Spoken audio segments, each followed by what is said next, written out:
se poursuit entre le collectif Internet Juste Mali et l'opérateur de téléphonie Orange Mali. Après un premier boycott de 24 heures, les initiateurs du mouvement ont appelé à une nouvelle mobilisation de 48 heures pour dénoncer le coût jugé élevé de l'Internet, la qualité du réseau et certaines conditions de service.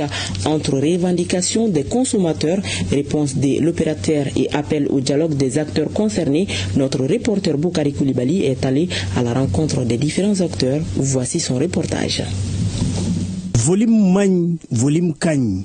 Depuis plusieurs jours, ces expressions résonnent sur les réseaux sociaux au cœur d'un mouvement de contestation qui prend de l'ampleur au Mali. À l'initiative du collectif Internet Juste Mali, des influenceurs, des jeunes leaders et des acteurs de la société civile dénoncent des services proposés par l'opérateur Orange Mali. Leur principale revendication, le coût de l'Internet jugé élevé. Ils appellent les abonnés à boycotter temporairement les services de l'entreprise. Aujourd'hui, on ne peut plus vivre sans l'Internet. On ne peut plus vivre sans les téléphones. Les gens gagnent de l'argent à travers les téléphones, à travers l'Internet. Et l'Internet coûte très cher au Mali.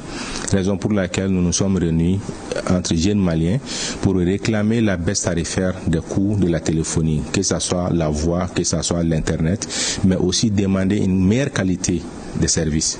Cet appel a eu un écho auprès d'une partie de la population qui partage des inquiétudes liées aux difficultés rencontrées au quotidien avec la connexion Internet. La plupart des Maliens sont des jeunes, donc il y a beaucoup de personnes qui se connectent et les forfaits sont vraiment trop élevés. Mais moi je pense que vraiment ils doivent essayer de revoir, de voir et de revoir encore, vraiment de changer un peu la situation. Après une première opération de boycott de 24 heures lancée le 11 juillet dernier, le collectif a décidé de poursuivre son action. Ce week-end, il appelle les abonnés à suspendre l'utilisation de leur carte SIM pendant 48 heures dans l'objectif de faire entendre leurs revendications. Sincèrement, moi je ne partage pas tellement cette idée. Je pense que ce n'est pas la bonne solution. Vu que Orange a été depuis belle lurette un partenaire privilégié pour le Mali, au plan socio-économique, on voit que si nous prenons par exemple la jeunesse, on voit que Orange Mali a beaucoup fait pour la jeunesse du Mali. Donc je pense que ce n'est pas une solution idoine. Si les griefs exprimés par le collectif demeurent, l'Association des consommateurs du Mali estime toutefois que des avancées ont été enregistrées à la suite des échanges engagés avec l'autorité malienne de régulation des télécommunications, des technologies de l'information et de la communication et des postes. Pour quelqu'un qui fait une analyse, on était à plus de 300, 500. Aujourd'hui, nous sommes à 75 francs. Également, les volumes, les opérateurs ont augmenté le volume. Aujourd'hui également, la durée de validité a été prorogée.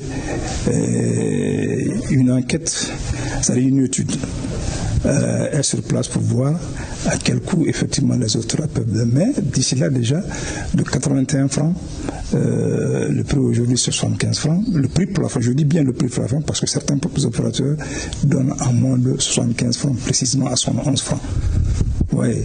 Donc, mais ce qu'on oublie également, ce ne sont pas ces opérateurs-là qui ont fait les textes, ce sont nos autorités qui ont fait les textes. Donc, tout peut être gagné à travers le dialogue.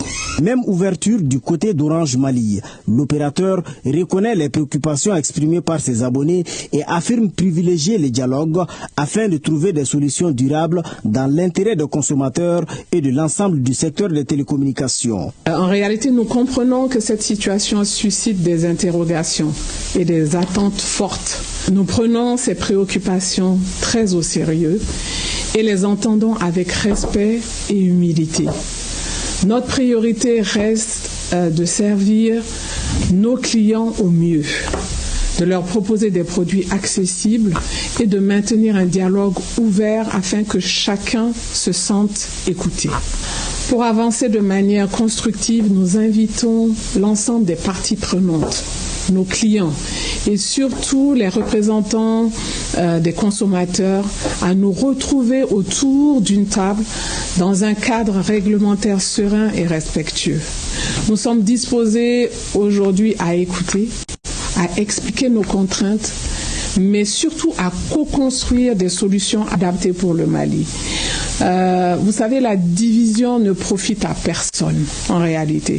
C'est par l'échange direct et surtout apaisée que nous trouverons les meilleures réponses aux attentes de nos clients.